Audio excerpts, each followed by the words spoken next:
Hello, welcome back. We've talked a lot about Ripple and XRP being used in the United States.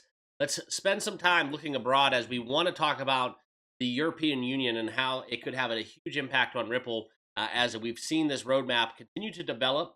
We're going to give some data and also talk some facts about why this is important if you do hold XRP. So, even if you are watching in the United States or abroad, welcome to the channel. Make sure you hit that like button and please subscribe down below. But let's get into the comments and this article that we are going to be breaking down. But first, I do want to share with you guys what XRP is doing on the day. Real quickly, it's been a rough day across the board in the top 100. XRP still trading below $2.80, sitting in the 5 spot after being passed up by BNB. We are down 4% in a 9.3 slide. We do look back at the last 7 days. Okay, so I will leave this up. I will leave the chart up for discussion as I want to share with you guys kind of the live numbers. But let's talk about it. Okay, so as we are looking at the XRP chart, I'm going to talk about the impact of the European Union and Ripple. Okay, so just imagine a world where the EU uses the Ripple network or just solely XRP. Okay, we've always talked about cross-border settlement. This is something where it is a huge cog in the wheel for adoption, utility, and the price of XRP. Okay, so the positioning of what is going on right now is what we're going to talk about because as we stand today, there's over 450 million people, dozens of financial institutions, and a lot of regulatory frameworks that are out there that do kind of lend to the argument why a lot of people are excited about this XRP Ripple European Union future. Okay, a couple things going on right now as a backstory. We look at the current regulatory framework. Okay, the markets and crypto asset regulation that was passed in 2023 and is now fully implemented. But now, one thing that we want to talk about, though, this is something where certain scale, I'm sorry, providers of certain scale are going to be supervised at the EU level, but smaller ones are still under national authorities respective to the countries within the EU. Okay, but that's where they want to bring clarity in defining crypto within different categories, right? Asset reference tokens, e-money tokens, and so on and so forth. Just kind of fully delivering on transparency and protection for the consumer. Okay, so some of the scrutiny that crypto has gotten in the EU has been essentially on the stable coins and also how the digital euro, if you will. Okay, so right now they're working on CBDC plans. There are a lot of them that will kind of intersect with what certain blockchain and cryptos are trying to do. And that's kind of where you look into the larger role within the European Securities and Markets Authority that will try to take a stab at regulating all that and providing everything more so centralized instead of on a nation by nation basis. Okay, consistency in that approach and just kind of having a condensed and more streamlined viewpoint within what rules they have to abide by. Okay, so how does this all impact within Ripple? Okay, well, Ripple has expressed strong interest in collaborating within European policymakers to reshape digital asset infrastructure.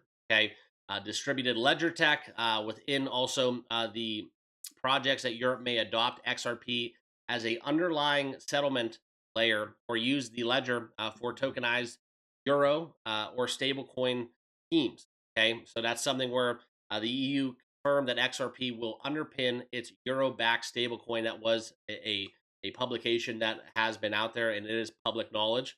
Okay, that's kind of where also on the product side of what Ripple and XRP looks to do.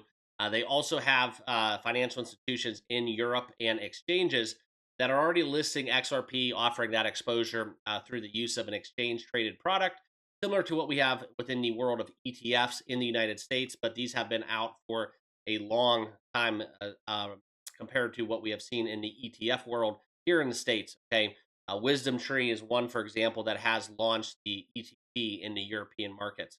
Okay, so there are some risks, as always, guys. We talk about the regulators allowing crypto networks to become the core settlement layers within the financial infrastructure. Okay, also kind of just looking at the pushback where people may not want to allow Ripple or XRP to become involved.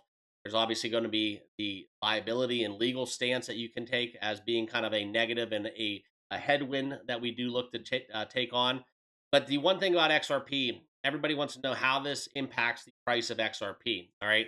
The price of XRP is not determined solely by what goes over in Europe.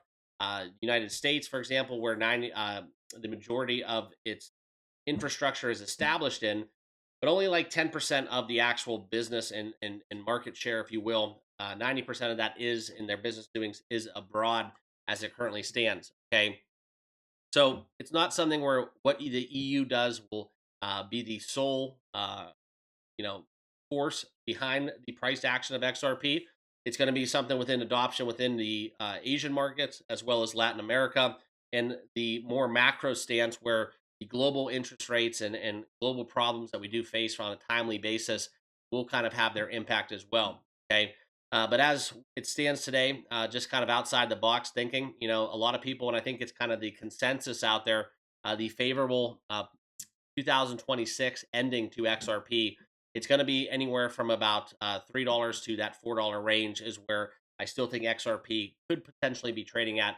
Not financial advice, but just kind of more of a modest take as we look at it. Okay. Well, I want to get into the comments from Stuart Alderati to close. This is the article in question. He is the chief legal officer at Ripple, saying that they're excited about the future in the European Union. Okay. This comes after Alderati and other Ripple executives met within a Luxembourg financial minister, okay, Giles Roth, on securing a license that will allow them to operate in the country. Okay, their ambitions in Europe and Luxembourg, that they reaffirm their commitment within digital innovation. Okay, so Luxembourg is embracing crypto. This is something where you look into their sovereign wealth fund has now decided to invest 1% into its funds into crypto. Okay, a lot of that will have a lot of implications tied to Bitcoin.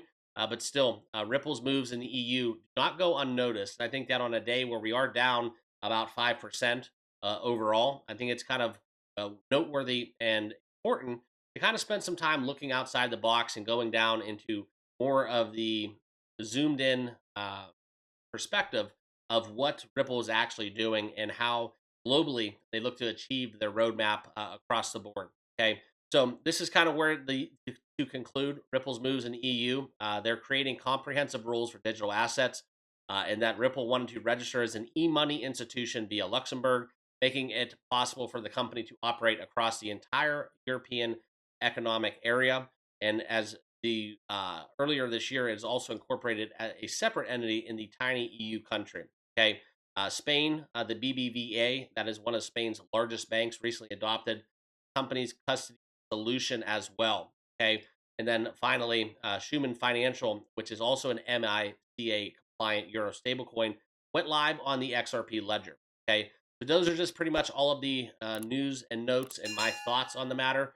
It's not just the United States. Okay, I think a lot of people got lost in the concept when Donald Trump said he wants to make the United States the crypto stronghold of the world, and Ripple and XRP, for that matter, is an American-based crypto. However, a lot of their business doings are overseas, so I felt it noteworthy to talk about what the implications are within the EU.